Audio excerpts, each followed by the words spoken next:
ਪਿੰਡ ਪਲਾੜਾ, ਤਹਿਸੀਲ ਚੂਣੀਆਂ, ਜ਼ਿਲ੍ਹਾ ਕਸੂਰ। ਇਸ ਜਗ੍ਹਾ ਤੋਂ ਤਕਰੀਬਨ 10 ਤੋਂ 12 ਏਕੜ ਦੂਰ ਕਬਰਸਤਾਨ ਹੈ। ਇਹ 4 ਸਿਆਂ ਨੇ।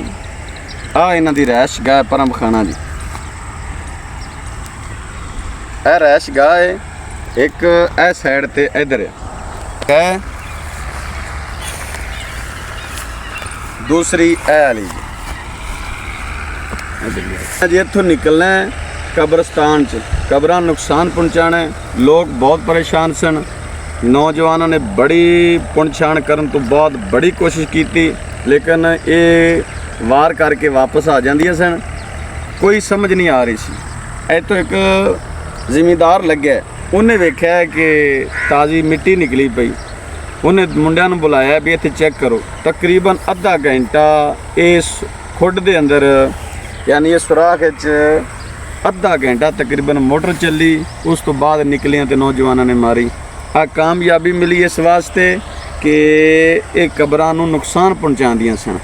अल्लाह ताला जिहड़े उत्थे कब्रस्तान च मदफन हैं, उन्हां दी कब्रां ते करोड़ां रहमतां दा नज़ुल फरमाए। आमीन। अस्सलाम वालेकुम।